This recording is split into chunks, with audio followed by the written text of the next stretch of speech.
नमस्कार मित्रों। आज इस पॉडकास्ट वीडियो में एक प्रश्न मैं डॉक्टर कन्हैया से पूछने वाला हूँ। बहुत ही इम्पोर्टेंट प्रश्न है।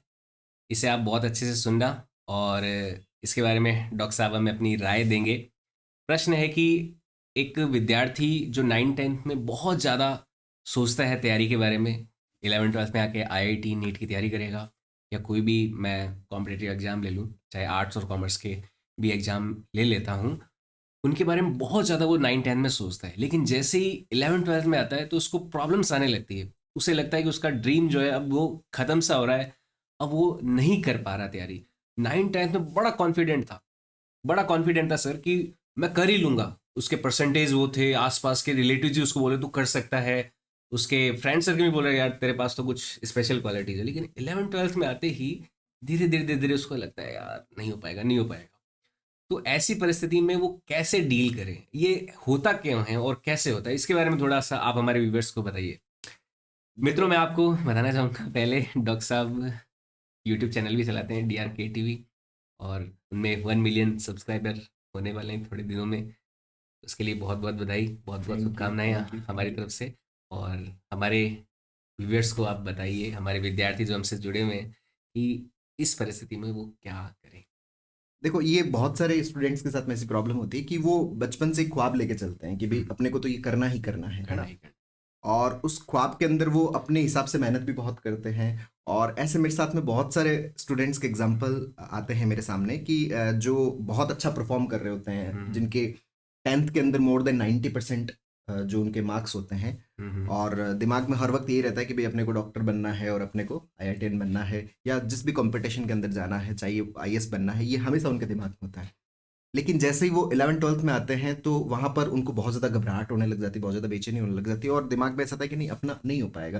जैसे इसका एक छोटा सा एक एग्जांपल, एक केस स्टडी मैं आपके साथ में शेयर करता हूँ हम्म, कि एक स्टूडेंट है जिन्होंने क्या है कि 4/5 से अपना ये प्लान बना लिया था कि मुझे जो है बस IIT क्रैक करना ही करना है। ठीक जीवन है, का लक्ष्य बना लिया। जीवन का लक्ष्य बना लिया कि मुझे IIT क्रैक करना ही करना ही करना करना। है।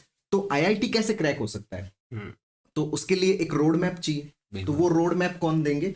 जो आसपास के जो सराउंडिंग के लोग हैं, जो IIT हम्म, में सेलेक्ट हो चुके हैं, या जो टीचर्स वगैरह, वो एक रोड मैप देते हैं। तो हर कोई ये बात बोलता था कि भाई आपको अगर IIT में सेलेक्ट होना है ना, तो आपको सब कुछ आना चाहिए। हम्म, आपको हर एक चीज का नॉलेज होना चाहिए। कोई सी भी ऐसी चीज नहीं होनी चाहिए जो आपको ना आए। नया है बिल्कुल। तो उसने क्या किया कि उसने 4/5 से स्टार्ट कर दिया ना, कि 4/5 से ऐसा किया, क्योंकि लगातार अपने पेरेंट्स से भी ये सुनता था कि नहीं, तुम्हें सब कुछ आना चाहिए, 6th का भी सब कुछ आना चाहिए, 7th का भी सब कुछ आना चाहिए, 8th का भी सब कुछ आना चाहिए। तो सब कुछ सब कुछ सब कुछ 9-10 तक चलता रहा। अब 9-10 के अंदर उसके जो मार्क्स है वो 90% से ऊपर आए। तो पेरेंट्स को और ज्यादा लग गया कि हाँ भाई, अब अपना बच्चा जो है वो IIT के लिए एकदम तैयार है। और उसके दिमाग में भी ये कॉन्सेप्ट सेट हो गया कि मेरे को सब कुछ आता है ना, क्योंकि IIT में क्रैक करने के लिए आपको सब कुछ आना बहुत ज्यादा जरूरी है। अब वो 11th के अंदर क्या है कि फिजिक्स पढ़ रहा था वहां पे ना, फिजिक्स जो है सारे स्टूडेंट्स पढ़ रहे थे, सारे बच्चे पढ़ रहे थे। तो उसके दोस्त अक्सर उसको यही बात बोलते थे, क्योंकि वो हर जगह बताता था कि देखो मैं तो IIT क्रैक करूंगा, मेरा बचपन से सपना है। तो हम्म, सब बच्चे भी बोलते नहीं यार, तुझे तो सब कुछ आता है, तुझे तो पहले से सब कुछ आता है। तो एक बार क्या हुआ कि एक ट्रिग्नोमेट्री का एक छोटा सा कॉन्सेप्ट था फिजिक्स के ये अंदर। रियल केस स्टडी बता रहे रियल हैं आप? रियल केस बता रहा आपके हूँ। पास जी कोई जी जी जी। बच्चा आया? एक ओ, ट्रिग्नोमेट्री का एक छोटा सा कॉन्सेप्ट है, उसको डिस्कस किया जा रहा था। ठीक है। तो उसने क्या है कि ट्रिग्नोमेट्री इससे रिलेटेड उसकी प्रैक्टिस कम हो रखी थी, ठीक है। हम्म, तो वो उस क्वेश्चन को सॉल्व नहीं कर पाया। अब उसके पास में उसका एक और दोस्त था, उसने क्या है कि उस क्वेश्चन को सॉल्व कर दिया, उस ठीक कॉन्सेप्ट है। को एक्सप्लेन कर दिया। अच्छा। अब ये प्रैक्टिकली पॉसिबल नहीं है ना कि आप हर एक चीज का अभ्यास कर लो, हर चीज को जान लो, है ना। हम्म, और क्योंकि जानने के अंदर समय लगता है, टाइम लगता है, और आप जब 11th में एंटर ही हुए हो, तो ये हम्म, कैसे पॉसिबल है कि 11th के सारे कॉन्सेप्ट आपको पहले दिन से आ जाएंगे? सही है। तो वो दोस्त ने सॉल्व कर दिया, तो उसके जो बाकी दोस्त है उन्होंने क्या किया कि उस दोस्त की तारीफ कर दी, और अच्छा। इसका थोड़ा मजाक बना दिया कि यार बिल्कुल। तू तो IIT का सपना देखता था, और तू तो IITian बनेगा। देखे सपने मुंगेरी लाल के। कि तू तो IIT का सपना देखता था हाँ, और तुझसे ये छोटा सा कॉन्सेप्ट नहीं हुआ। सही है। तो वहां पर इसका जो खुद का जो थॉट प्रोसेस बना हुआ था कि IIT में सेलेक्ट होने के लिए तो सब कुछ आना चाहिए, तो मुझे हाँ, सब कुछ आता है, लेकिन मुझसे ये छोटा सा कॉन्सेप्ट ही नहीं हो पाया। जब मैं छोटा सा कॉन्सेप्ट नहीं कर पाया, तो सही मैं है। IIT कैसे क्रैक कर पाऊंगा? तो हम्म, उसको उस सब्जेक्ट से डर लगने लग गया, फिजिक्स से डर लगने लग गया, और अगले 4-6 महीने उसने फिजिक्स ही नहीं पढ़ा। कि हम्म, धीरे धीरे जो उसके दिमाग में जो कहानी बनी हुई थी कि नहीं, मैं तो IIT सेलेक्ट होऊंगा, मैं तो IIT से निकलूंगा ही निकलूंगा, तो वो जो कहानी है वो उसको लूज होती हुई दिखाई देने लग गई। हम्म, क्योंकि मुझसे तो इतना छोटा सा कॉन्सेप्ट ही नहीं हुआ, अब छोटा सा कॉन्सेप्ट ही नहीं हुआ, तो फिर मैं फिजिक्स को कैसे आत्मसात कर पाऊंगा, कैसे मैं सीख पाऊंगा। तो धीरे धीरे फिजिक्स से उसने दूरी बनाना शुरू कर दिया। अब दूरी बनाना शुरू कर दिया, उससे और ज्यादा उसका फियर बढ़ गया, क्योंकि एस्केपिज्म जो है, जिस भी चीज से आपको डर लगता है, अगर आप उससे पलायन करते हो, अगर आप भागते हो, जिसको अपन एस्केपिज्म बोलते हैं, वो आपके फियर को और बढ़ा देता है। अच्छा, तो उसका जो फिजिक्स को लेके जो डर है वो धीरे धीरे बढ़ने लग गया। एस्केपिज्म से डर बढ़ता है और ज्यादा, कि कोई भी चीज से हमें डर लगने लग गया, जैसे मान लो किसी को गाड़ी चलाने से डर लगने लग गया कि एक्सीडेंट हो जाएगा, और वो उससे दूर भागने लगता है कि नहीं गाड़ी नहीं चलानी पड़े, तो उसका फियर वो और ज्यादा बढ़ता जाएगा जी, और ज्यादा एनहांस हो जाता है। हाँ बिल्कुल। तो यहाँ पे जो दो मिस्टेक हुई, एक तो जो परसेप्चुअल मिस्टेक थी, जो हमारा जो परसेप्शन बन जाता है खुद को लेके, सराउंडिंग को लेके। एक तो परसेप्चुअल मिस्टेक क्या हुआ कि मुझे सब कुछ आना चाहिए, ये बात सही है, ठीक है, आना चाहिए, लेकिन उस आने की पहले लर्निंग भी होना चाहिए। बिना लर्निंग के थोड़ी आ सकता है। ये चीज हमें हमेशा दिमाग में रखनी होती है कि भाई मैं अगर किसी भी इंट्रोडक्शनरी कोई भी सब्जेक्ट है जिसका इंट्रोडक्शन हो रहा है मुझसे, मैं चाहे फिजिक्स पढ़ रहा हूँ, चाहे केमिस्ट्री पढ़ रहा हूँ, चाहे मैथ्स पढ़ रहा हूँ, चाहे बायोलॉजी पढ़ रहा हूँ, लेकिन अगर मेरे दिमाग में पहले से ये है कि मुझे सब कुछ आना चाहिए, और वहां पे एक छोटा सा कॉन्सेप्ट अगर मुझे नहीं आता, और उसके बाद में मैं ये कंक्लूजन बना लेता हूँ कि नहीं मुझसे नहीं हो पाएगा, मैं नहीं कर पाऊंगा, इसको साइकोलॉजी के अंदर परवेसिव थिंकिंग बोलते हैं, ऑल और नन थिंकिंग बोलते हैं। मतलब होगा तो पूरा होगा, अगर थोड़ा सा भी नहीं, इसका मतलब कुछ भी नहीं है।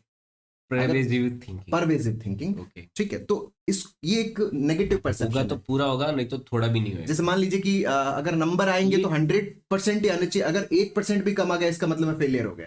इस तरह के कंक्लूजन्स बना लेना। मतलब अगर एक चीज नहीं हुआ इसका मतलब अब मैं कुछ नहीं कर पाऊंगा, इसमें मेरा कुछ नहीं हो पाएगा, और उसके अलावा मेरी कोई पहचान नहीं है।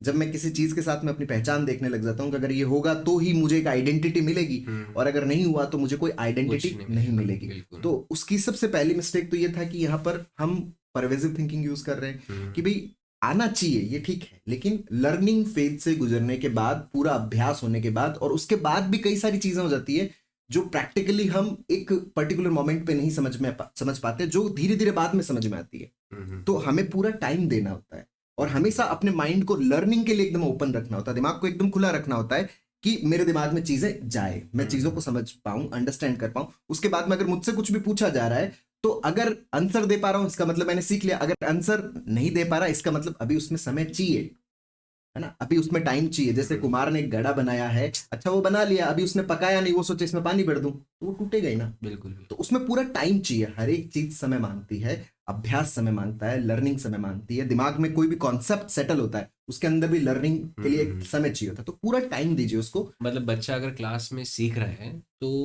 वो एक फ्रंट परसेप्शन बन गया उसका सीखने का, बाद में उस लर्निंग को डाइजेस्ट होने में, उसको पूरा अंदर फील करने में समय चाहिए उस चीज में। जी, चीजों को थ्योरेटिकली अंडरस्टैंड करना, और उसका हमारे दिमाग के अंदर जो ऑलरेडी स्टोर्ड इंफॉर्मेशन है, उस इंफॉर्मेशन के साथ में कनेक्शन होने के अंदर समय लगता है। कुछ टाइम इंटरवल होता है इसमें? जी, उसको हमें प्रैक्टिस करना होता है बार बार। अगर अपन रेगुलरली प्रैक्टिस करते हैं, जैसे अपन 3 से 4 सप्ताह तक अगर प्रैक्टिस करते हैं चीजों की, तो वो हमारे कॉन्सेप्ट्स के अंदर स्टैब्लिश होने लग जाता है। 3 to 4 वीक्स आपको उस इंफॉर्मेशन के साथ रहना चाहिए जी, और उसमें प्रैक्टिस करते रहने चाहिए, उससे ही इम्प्रूवमेंट आएगा। जी, उससे रिलेटेड जो भी अपन क्वेश्चन सॉल्व करते हैं, कॉन्सेप्ट्स डिस्कस कर रहे होते हैं, जो भी उसकी प्रॉब्लम्स होती है, जब अपन उसको कंटिन्यूअसली प्रैक्टिस में लाते हैं, तो एक तो ये चीज हमें हमेशा ध्यान रखनी होती है कि हम कंक्लूजन्स ना बनाएं, है ना।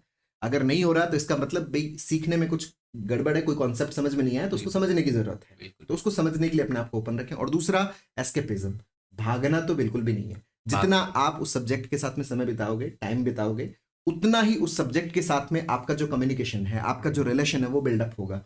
उतना ही उस सब्जेक्ट के प्रति आपकी जो असहजता है वो कम होगी, सहजता आपके भीतर पैदा होगी।